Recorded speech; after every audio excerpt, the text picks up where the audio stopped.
One. What is up, MMASucka brethren? Viewership. I am Jeremy Brand, your host on this Sunday, November 6th edition of MMA Church. Rainy, ugly. I used to start shows. Every time I did a podcast or a show, I would chat with my co-host or myself and banter about the weather. So why not start there? Up in Vancouver, British Columbia, it's gross, it's gloomy, it's stormy, and it's nasty outside today on Sunday. Well, on Friday, needless to say, the weather was even worse. I did not sleep at all. The wind was going bonkers. Kept me up all night. And in fact, shattered a bunch of stuff in my backyard, which I'm looking out the window right now to see. Crushed a fence, smashed my skylight in the kitchen. So we're going to have to figure that stuff out before the next storm comes through Vancouver. And it sounds like snow is upon us very soon. Also, we've got Jack Goodwillie joining the show to talk about the week that was, the week that is, and everything in between, which is the name of this episode of MMA Church. Again, as I started last week, I'm not going to show you guys the video, but Ecamm Live is what I use to stream this show and to get everything up and fancy on the screen. It gives you guys your alerts. It gives you guys your notifications. It gives you guys the ability to see the screen that I'm sharing and make everything super cool. It also gives you guys the ability to comment and be a part of this show and interact live, which I love about Ecamm Live. So check the description below for any information about Ecamm Live. Again, Ecamm Live is the way to stream or even just record onto your computer. One last thing I wanted to talk about before we talk about the week that was is the MMASucka YouTube page. I think it was last week, possibly the week before. We had an alert on the screen of a subscriber. Stoked. I said, you know what? We need to get to 10K. Hoping to get there by the end of this weekend. Well, we did. We crushed that goal. And guess what? We're now up over 20,000 YouTube subscribers. So I thank you. And if you're not subscribing and you're watching this show live right now or even recorded, get on over, click subscribe button and give a like because, you know, that all messes with the algorithm of YouTube and it gets shared out there. So make sure you're subscribing to the MMASucka YouTube channel and like it, share it, do everything in between because that supports the show and that is what is going to keep the ball rolling for you guys. Before Jack joins us this past weekend, we had UFC Vegas 64. Pretty fun main event. A lot of people thought it would play out otherwise, but you know what we had? We had some weight issues, and that's what I want to talk about with Jack a little bit, is the way these fighters are cutting weight, and I want to know your guys' thoughts about this. The One Championship obviously does, you know, their whole hydration process. We see in other organizations that fighters aren't cutting as much weight. We see dehydration huge with these fighters, and it's shown on their social media. Some of the guys are looking like absolute crap, but this past weekend we had, I believe, 4 fighters miss weight. And obviously they have to forfeit a portion of their purse. Oftentimes this becomes, you know, they don't make a lot of money in their purse in general. They have to pay their coaches. They have to pay, you know, for their food. They have to pay for whatnot. And if they're losing 20% of their purse, absolutely sucks. Not only could they lose their purse, but they might also lose, you know, the ability to actually fight on the card because their opponent might not want a catch weight match. If they miss weight, their opponent might just say, forget it, give me my win money and or my show money and my win money, and I'm out of here. And then unfortunately, you get absolutely nothing. You did all the work, you missed the weight, be a professional, and get the job done. So, as I said, main event. Amanda Lemos defeated Marina Rodriguez via TKO. Not sure what your thoughts are on this. Does Lemos get an immediate title shot? What happens with her? We'll talk to Jack about that and much more when he joins the show. But very, very soon, sorry, distracted. I've got people coming in my backyard, uh, checking out that broken window. So, yeah, stuff happening during the live stream, as always. Pretty funny.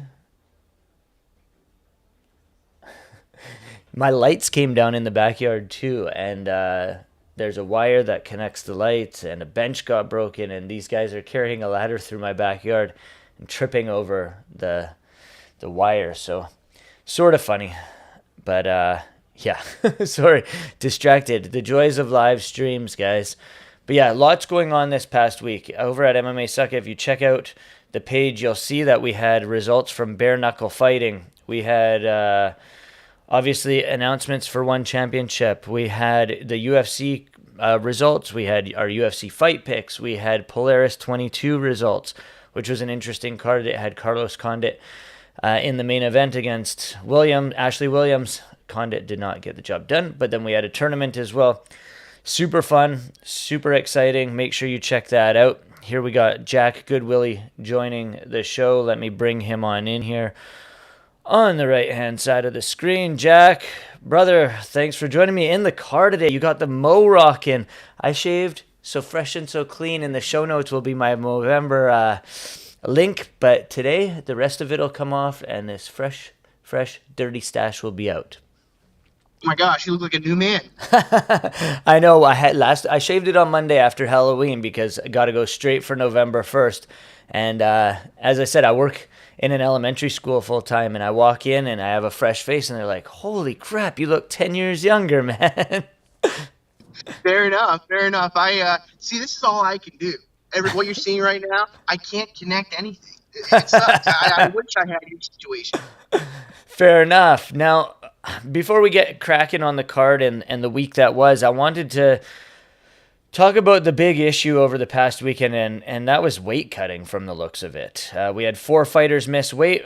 The main card, obviously, we had Grant Dawson missing the weight, 30% of his purse fine. And now, before you hopped on the show, I said, not only is it the purse, these guys are losing their money because they have to pay everyone involved in their camp. I also said that there might be the possibility that they don't even get to fight because of missing weight. What can the UFC do about this? I don't know. It seems like there's a level of variance to weight cutting that is just an unfortunate reality for fans of the sport and the fighters. You have weeks where you'll go 3 or 4 weeks where nobody misses weight. Maybe a guy misses weight. Maybe one guy misses weight, and then they end up making it, or maybe they don't. But that's just one fight. This week, it really seemed to be out of control. But another note about this weekend's card, a lot of the fights seemed to be kind of thrown together. There were quite a few last-minute additions. For what it's worth, I don't know, man. I don't know if there's you could find. I mean, you could start by upping the fine. I mean, yeah, maybe 30%. Why not 50%? You know. True, and then there's the one championship where they do the whole hydration weight, and I mean the public doesn't know a ton about this, nor do the media really. Their weigh-ins a lot of the times were hidden. Recently, they finally made them public again, but is that the way to do things? I know guys like Joe Rogan and whatnot don't believe in weight cutting at all and think that these guys should all just fight at their natural weight class. I think with so many guys being on that, they've been wrestlers or they've cut weight previously, and this has just been the norm. I don't think we'll ever see a time where guys just fight at their natural weight, walk around weight. Yeah, I don't think so either. And that's on them, ultimately. I think that there is a lot to be gained by cutting less weight for fights. You're going to you might have more in the tank later in fights. Your chin's going to hold up a lot better. You're going to give up some size, but I'm not a huge believer of size in fights where you've got 2 highly skilled athletes going at it. Just my take. This is going to continue, I think, though. It's always been this way.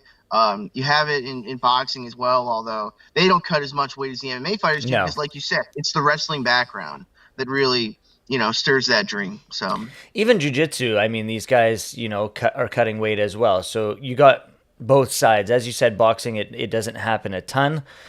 I don't.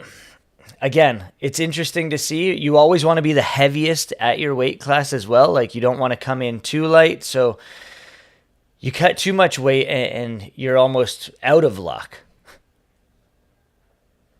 Yeah, yeah, absolutely. And I think history's also told us that it's usually better to see a fighter moving up in weight than it is to, see them go on a 2 or 3 fight skid and then cut down an extra weight class too. Yeah, and we've seen guys try to cut to be bigger than everybody else. We saw it with Frankie Edgar dropping down to 25. Like, there's guys who 35. think 35. Yeah, sorry. We see guys, think that they can do much better at lighter weight classes because they feel like they're undersized. But at the end of the day, it's not always the case. Yeah. Although, I would say in Frankie's case, a lot of people would argue that 35 was the weight he really should have been fighting at his entire career. Yeah. And I don't think that his recent run of bad luck has been because he's cut that weight. I think it's been more age related. I mean, he was in it with Cheeto Vera till the very end, till he took that kick. I'm not necessarily saying Frankie is one to say is the issue here. I'm just saying that there are guys who drop down those multiple weight classes because, I mean, we've seen what he's done in lightweight. He was the champ. We saw what he did at featherweight, and then finally drops down to bantamweight. So I'm just saying there's guys who try to, they feel like they're becoming less relevant at a weight class. So let's just drop down for the sake of making my name potentially relevant again. Yeah, I think that it's good for fighters to want to try something different, but history does tell us that it's a lot better moving up in weight than dropping down in weight. Dustin Poirier is the king example of that. And, lately he's been talking about moving up again to 170 to fight out the rest of his career. At some point, when that happens, I don't know. But he's got 155. He's got another fight at 55 this weekend, which I'm very, very excited for. All right, let's talk about the fights. UFC Vegas 64. Amanda Lemos beats Marina Rodriguez via TKO 54 seconds into the third round. A lot of people picking Marina Rodriguez in this fight. Arguably so. Lemos proved otherwise. What were your thoughts on this main event? I'm not going to lie. I only literally watched like 3 or 4 fights on this card. This one was one of them. I was impressed by Lemos even right immediately off the hop, right when the bell rang. She looked like she was the calmer fighter. She looked like she had the footwork and the feeling out pace. What were your thoughts on the fight? Yeah, and I'll also say that I only watched a small handful of fights on this show, just coming back from a weekend with the lady. So I was limited in terms of what I could watch. I did catch the replay of that one. She looked like she had something. She fought like she had something to prove. Oh yeah. And if I'm not mistaken, her last fight was the Jessica Andrade fight where she got tapped to the standing RNC. And that's just unfortunate because I think a lot of people were expecting a banger out of that fight, and this time, she bullied Marina Rodriguez, which I think is what you have to do when you're the bigger and stronger fighter. And I think it was just kind of like a downhill avalanche type of situation, and Marina couldn't catch up. Looking at the rankings, some are saying Lemos could get an immediate title shot off of this victory. I think she might be one away. What are your thoughts?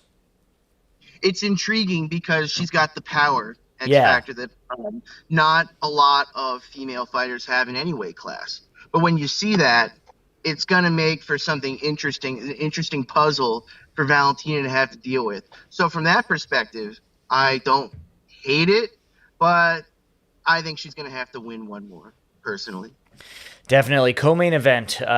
Impressive performance from Neil Magny. Daniel Rodriguez obviously had the left hand. He was throwing massive punches. Magny just picking him apart from the outside. This was a fight that I did catch, and Neil Magny earns the record for most wins in UFC welterweight history. Pretty impressive from a guy that's had sort of the career that he has.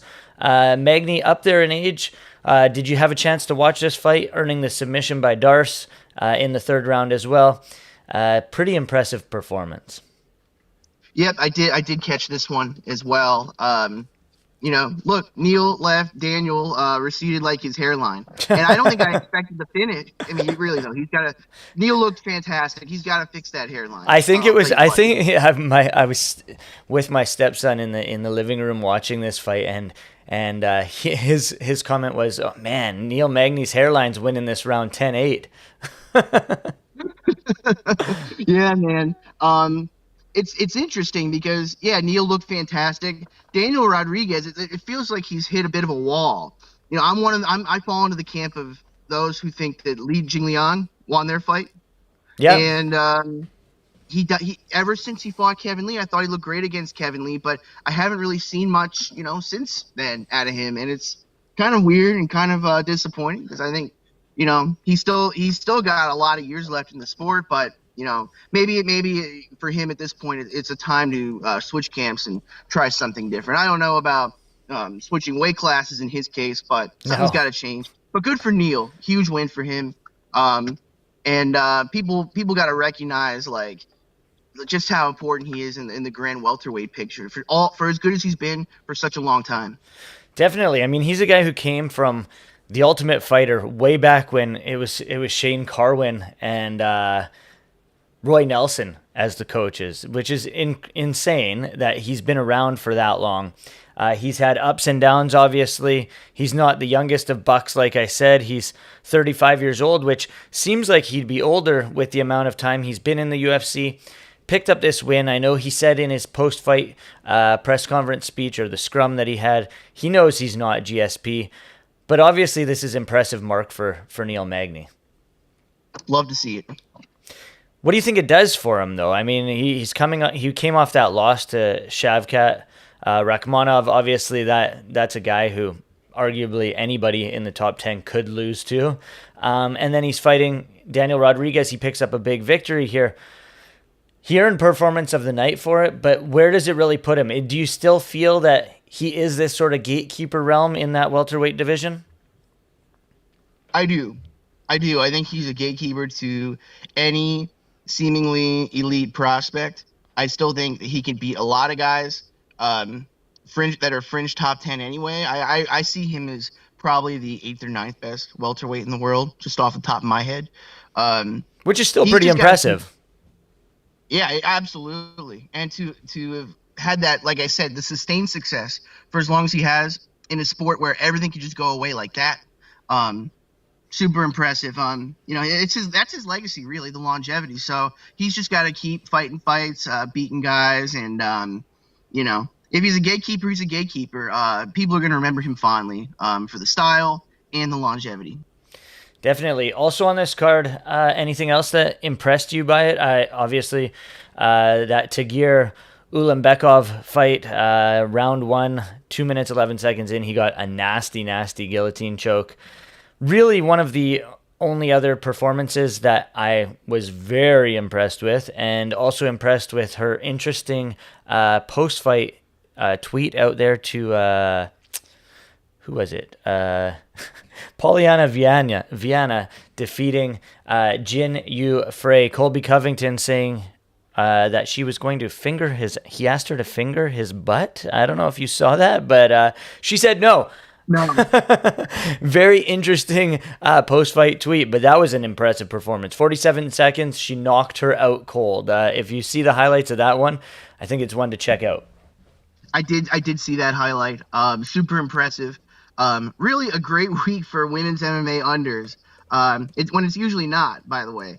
I didn't see the tweet. I'm gonna pull it up right now. Okay, please do. Yeah, so let me throw this up. So I'll throw up this share my screen here.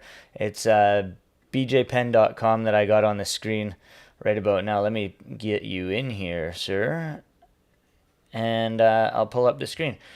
So Polyana Viana claims Colby Covington got upset after she refused to perform certain sexual activity. Let's scroll down. The tweet is, Colby wanted me to finger him in the ass, but I did not want to. He got upset. Well, I remember I remember that when that infamous photo of them came out, they did like they looked like a couple, Yeah.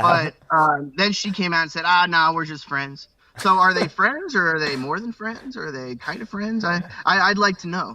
Maybe Colby thinks otherwise, but she obviously doesn't, which is hilarious. Uh, Other than that, the week that was, as I said, you over on the site did results for Combate Global. Any impressive performances from that card? Absolutely. Daniela Hernandez. Wow.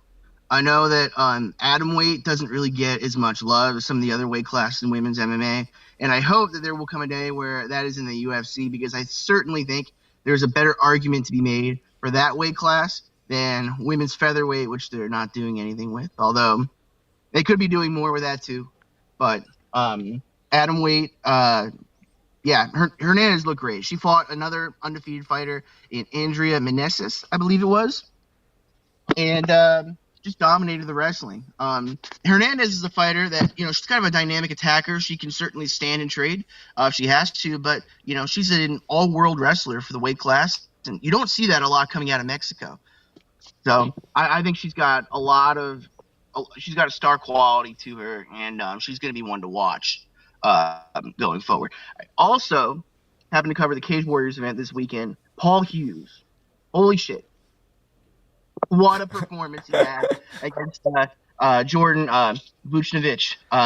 That guy is going to be UFC bound probably in the next half year or so. Hopefully sooner. I know he didn't take too much damage, and I know he wants to get back after it. But what a prospect for Irish MMA, following in the footsteps of Ian Gary, obviously Connor. Patty the Batty. Yeah. Although, I mean, he's a Cage Warriors guy, but he's Liverpool. But yeah, outstanding. And I think Vucinovic, the toughness he displayed, he's got a future in the UFC one day as well, and he'll get this back.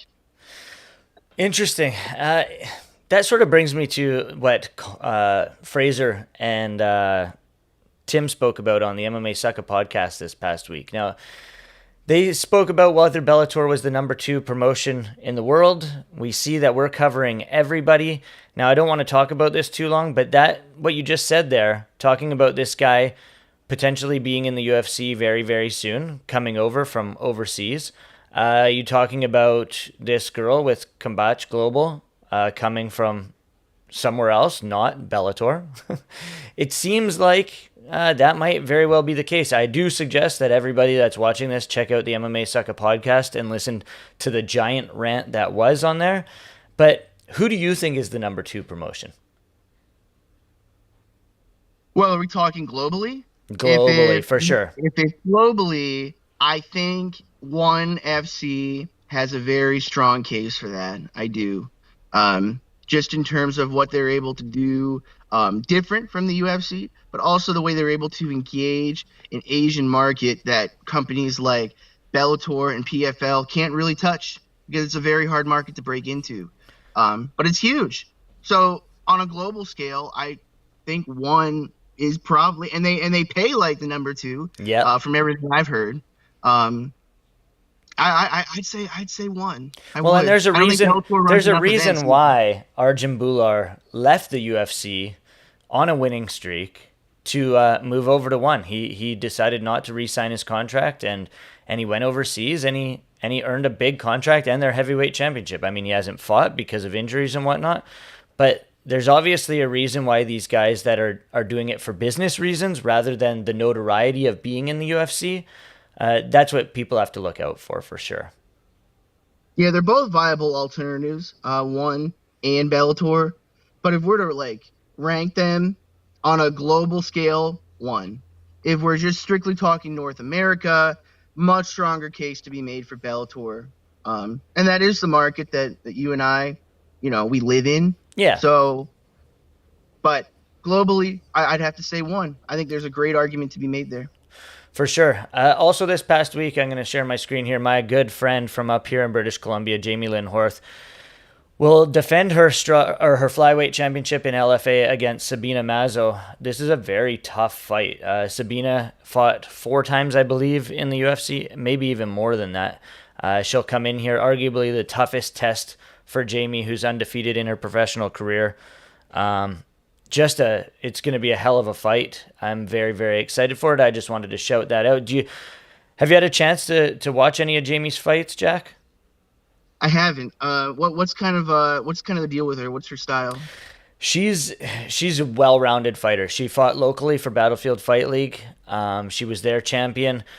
She's got a great submission game, a great pressure game. Her striking and footwork are fantastic. Now, this isn't me just being biased. I've watched her entire career from amateur all the way up to fighting and winning the LFA title. She won it by rear naked choke, and she's just impressive. That last fight where she won the title should have been her knocking on the UFC's door. She did have a Contender Series fight, but like a lot of the Canadians, visa issues came into play, and unfortunately wasn't able to make the trek down there. So she ended up winning the LFA title.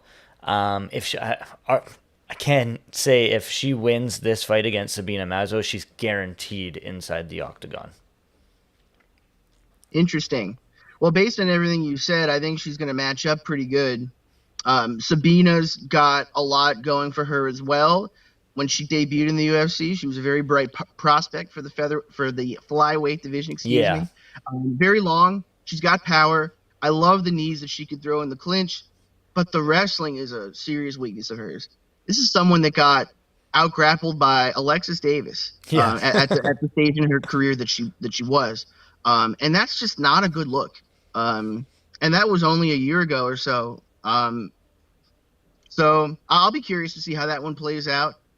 It's good to see Sabina back in LFA. That means that she can string some wins together. She's got a clear path back to the big show. But at the same time, based on everything you've told me, it sounds like Jamie's going to match up really well, and I'm looking forward to it. It's interesting as well. I mean, yeah, Sabina is coming back to LFA, but coming back to LFA on a 3-fight skid directly into a title shot is not something you usually see. Yeah, I'd agree with that. I'd like to see her get a tune-up fight. Modestas Bukowski's got that actually in his return to Cage Warriors this weekend, and he didn't look good at all.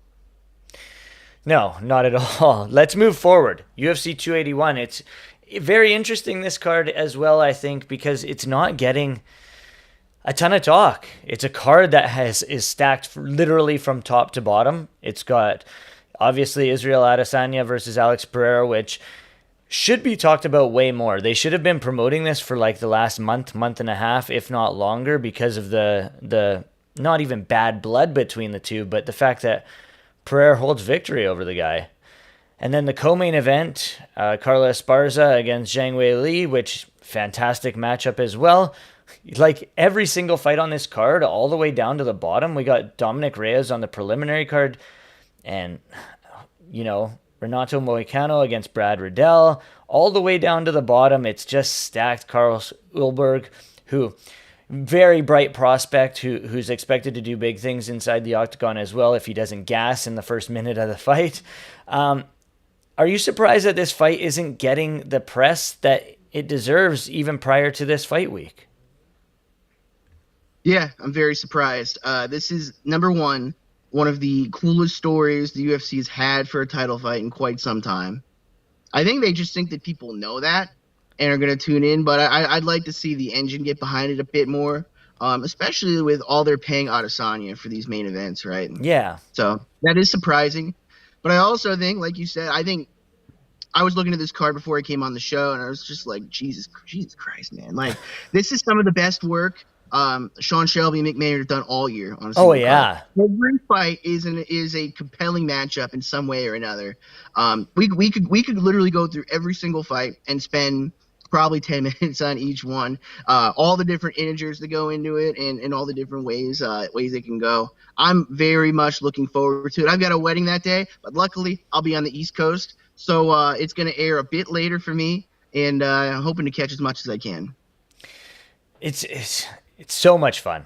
Dustin Poirier and Michael Chandler, like, come on. How can you not be to talk about that? Obviously, leading off the main card, we got Dan Hooker, Frankie Edgar, who we talked about earlier, against Chris Gutierrez. Like, holy crap. I don't necessarily want to break anything down, but I'd love to get your one pick for fight of the night. Man, one pick for fight of the night. Well, the low hanging fruit has got to be Chandler Dustin, right? Yep. There's just, there's a lot of heat there, and that's another thing too. And another reason why I'm so surprised this fight card's not getting more press is because there's a bit of a blood feud between them as well. Ariel Helwani's really tried to. People say that Ariel likes to stir the pot quite a bit. He just likes to get involved with the promotion a bit, I think, because as we've talked about on this podcast before, the bigger these fights are, the better it is for everybody's bottom line involved in the sport, and that goes for the media included. 100%. And there is a really cool story to be told there. I got to go with that one. I don't see any way it doesn't deliver. And as far as a pick, my heart says Michael Chandler. My brain says Dustin Poirier. Probably wins 7 or 8 times out of 10, unfortunately. Yeah, it should arguably be fight of the night. It's got a bloodbath written all over it. If one of these guys isn't bleeding by the end of it, I would be surprised. You can go down this fight card and you can look at a ton of these fights and think that they could be fight of the night for sure. I'm going to go otherwise. I'm going to go Frankie Edgar, Chris Gutierrez. I think any fight Frankie Edgar's in is bound to be fireworks. Gutierrez could nullify that if he's able to get Frankie on his back, but we've seen how tough it is to keep Frankie on his back. Who knows at his age now? This week we've got Andrew coming out with an article on the website about your favorite lightweight fights. And I got to say, Frankie Edgar is in some of my favorite lightweight fights. And that's one that I'm going to go back to. So this lightweight article that Andrew's going to come out with is going to go over everyone on the site that wants to participate's favorite lightweight fights leading up to this Chandler and Poirier fight. I don't necessarily want to hear your pick and reason why, because people should read the article. But are you going a Wayback Machine or something a little more recent?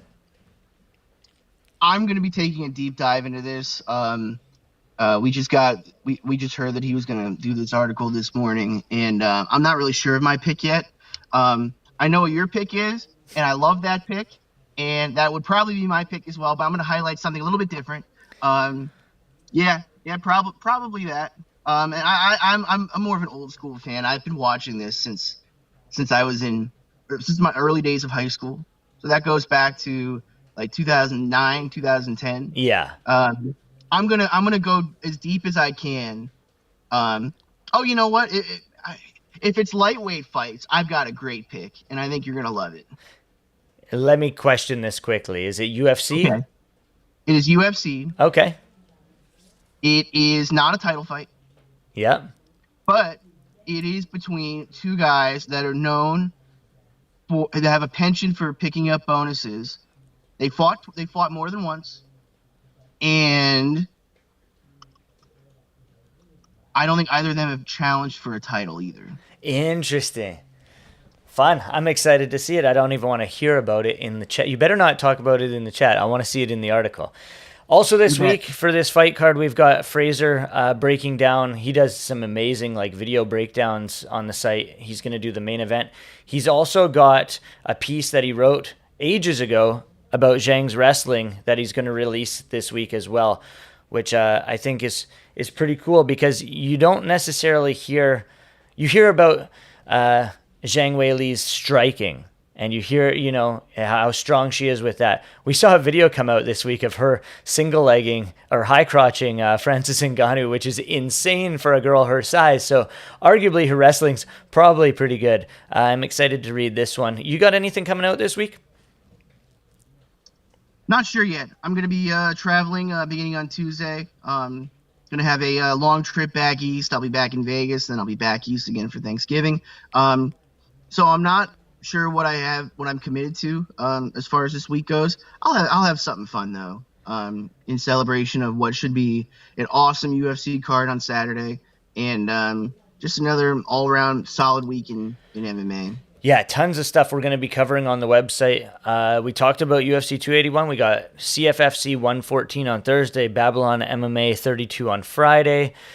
Who's number one on Friday? KSW 76 on Saturday. Cage Warriors on Saturday. As we said, UFC 281. And then we got Mayweather versus Deji. Something I'm not that excited about, but Yeah. Mayweather getting back inside the ring. Who the hell knows what's going to happen? Well, we all know what's going to happen there. There's no way Deji does anything against Floyd Mayweather. What's your most exciting card to look forward to this weekend other than UFC 281? Oh gosh, you can't go wrong with Cage Warriors. I haven't No. looked too much into CFFC. I might be able to hop on that one, Nice. um, just given the timing of everything I'm gonna have going on that day. I'm gonna check my schedule and hopefully decide tonight.